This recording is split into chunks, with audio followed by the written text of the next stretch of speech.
2020 has been a tough year on the movie industry.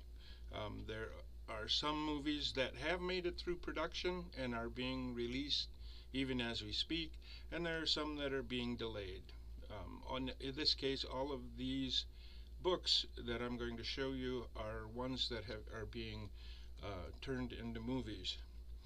Our first book will be Little Fires Everywhere by Celeste Ng.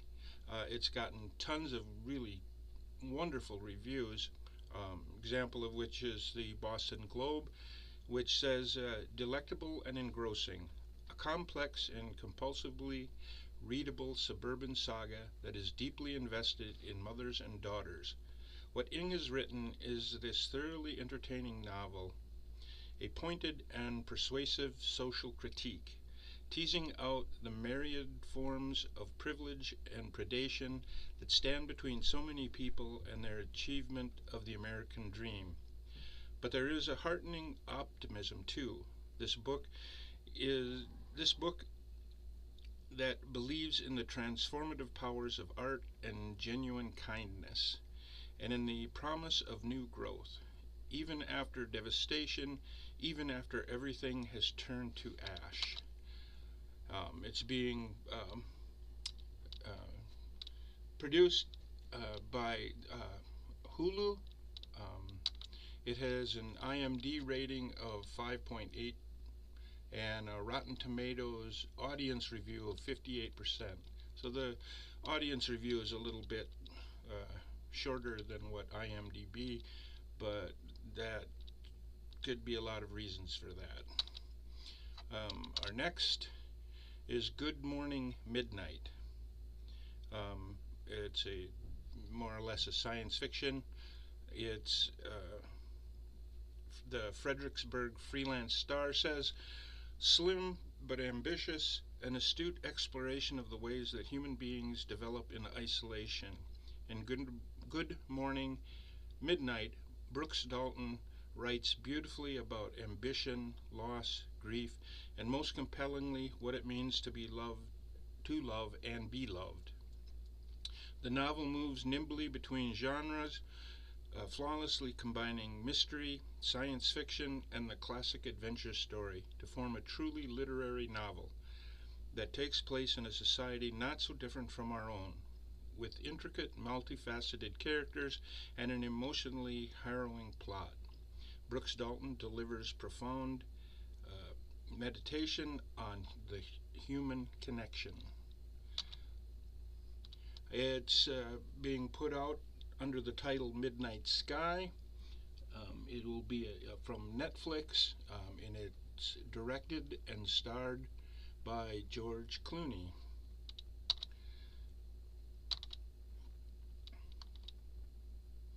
Our next book is The Good Shepherd. Now, this was originally published in 1955 by C.S. Forster, and the book is about Commander George Krause must protect 37 merchant ships through the submarine-infested North Atlantic during one of the more critical parts of World War II. He faces 48 hours of desperate peril, hounded by a German wolf pack. Entirely exhausted, he must make countless terrible decisions as he holds off the relentless U-boats. This has already been released by Apple TV, and it's starring Tom Hanks under the title Greyhound. IMDb gave it a 7.0, and Rotten Tomatoes gave it an impressive 75%. Our next book is Normal People, about two women that grow up in the same town in northern Ireland, but they are completely different, and it's about how they meet and how through the years their friendship grows. The New York Review of Books says, two carefully observed and gentle comedies of manners. are tender portraits of Irish college students. Remarkably precise, she captures meticulously the way a generation raised on social data thinks and talks. Now, this is coming out under the same title of Normal People. As Normal People. IMDb gave it an 8.5, very impressive, and Rotten Tomatoes gave it a whopping 94%.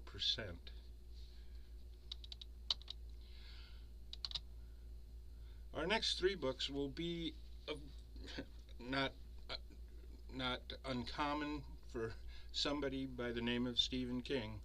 The first one we'll look at is The Outsider. An 11-year-old boy is murdered in the town park. Witnesses are certain it's the town's popular Little League baseball coach, Terry Maitland. To make matters worse for Terry, the crime scene contains his fingerprints and DNA. Detective Ralph Anderson arrests Terry in a public spectacle. Everyone knows he must be guilty of the murder, but Terry has an alibi. At the same time as the murder, Terry is proven to be at a convention hundreds of miles away, complete with more witnesses and videos. How can one man be in two places at the same time?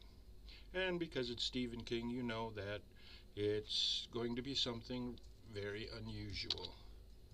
It is being released, or has been released on HBO as a miniseries by the same name, The Outsider.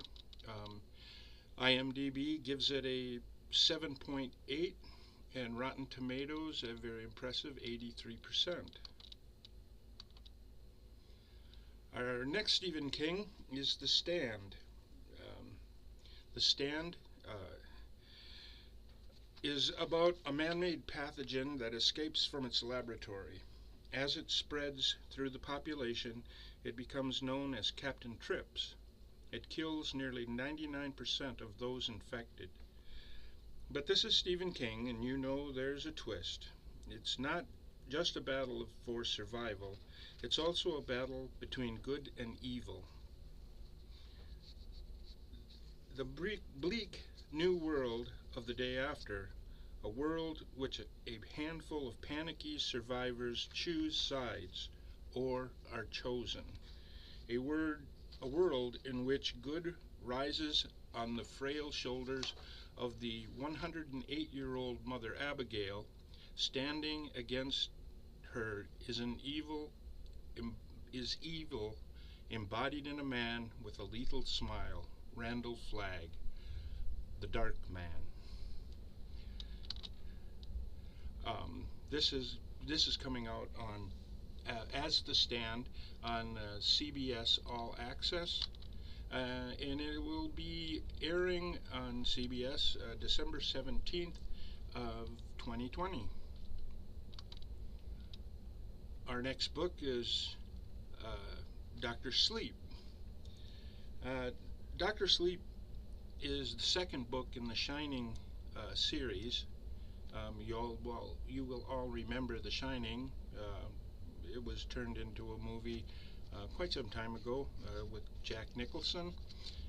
But Dr. Sleep is Dan Torrance all grown up. He has, for the most part, dealt with the terrors of the Overlook Hotel, battled the nightmares and alcoholism, and is putting his life into some kind of order. There are those who are attracted to the gifts that people like Dan are given, especially children, because the gift is so much stronger than them. Those searching for those gifted children call themselves the True Knot. They extract the power of these children, maintaining their life and their longevity, and they harness or gather these children's powers through torture and murder. When they target a friend of Dan's, how can he do anything else but stop them?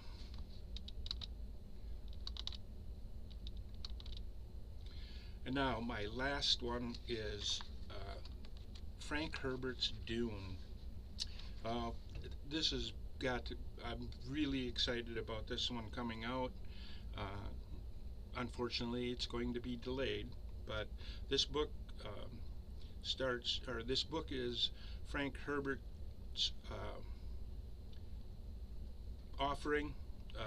It's one of the all-time greatest science fiction novels. And if you ask any science fiction fan, they'll tell you that this is a must-read book. Herbert had trouble getting it published.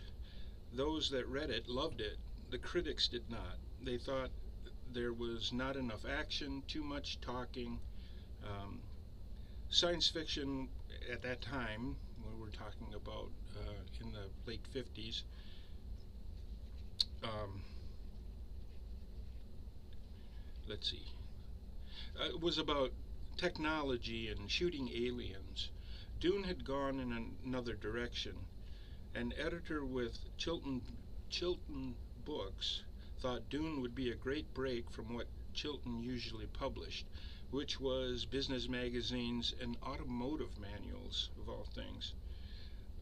Dune did not sell well. It was too long, and for the time, I believe 1955, it was selling for in paperback form for about a little over $5, which in current days money would be about $45. So it was rather expensive. The editor was fired, and Chilton Books let the best-selling science fiction book of all time let it slip through their fingers. Dune became the winner of the very first Nebula Award in 1965. The book itself was a means for Herbert to explore the environmental impact of a desert planet on its inhabitants and their civilization. In addition, it looks at the mechanics of creating a messiah. Duke Leto Atreides is gaining too much power in the Landsraad, which is a group of governing nobles that's headed by the Padishah Emperor Saddam IV. The Emperor sets in motion a plot to eliminate the troublesome Duke. The planet Arrakis, the only source of melange, which is a substance that, when ingested, can give knowledge of possible futures and how to see that they come to pass. It is the most valuable commodity in the known universe. Arrakis is ruled with an iron fist by Baron Vladimir Harkonnen. The Emperor supplants the Harkonnens with the Atreides with the knowledge that the Harkonnens will never let the planet and its wealth go. Vladimir, well known for his political intrigues and viciousness, will kill the Atreides family off while keeping the hands of the Emperor clean in the eyes of the Landsraad. All goes according to plan, but there are survivors, primarily Paul Atreides and his mother, the Lady Jessica. They seek shelter with the desert-dwelling Fremen, where the combination of long-term cultural manipulation and Paul's natural abilities cause them to not only accept them as their duke, but see him as the one prophesied that will change the face of Arrakis. Paul, seeing all the possible futures, must choose the ones that are the least harmful, and they are very few. Now, there have been 3 attempts to create a film version of Dune. The first was with set designs by H.R. Geiger. If you remember, he's the one that did set designs for the first Alien movies, but it never got off the ground. David Lynch directed and starred Kyle MacLachlan for the novel's move to the screen in 1984. It received a 66% audience rating from Rotten Tomatoes. IMDb did not. IMDb gave it a 6.5. For those who are big fans of the novel Dune, um, had problems with it in that it didn't follow the book very closely. The next version came out as a miniseries of 3 episodes in 2000. It was directed by John Harrison and starred William Hurt as Duke Leto and Alex Newman as Paul Atreides. IMDb gave it a 7.1, and Rotten Tomatoes gave it a rating of 75%, which is a pretty good rating. And the popular opinion is that yeah, it was better than the David Lynch version. But it is going to be released. Well, actually, it was supposed to be released this December. But then because of the whole COVID thing, they have pushed it back, and now it's expected to be released in October of 2021. So I hope you've enjoyed this, and then that you have gotten some ideas of something you might want to read or possibly reread. Thank you for watching, and keep on reading. Ta.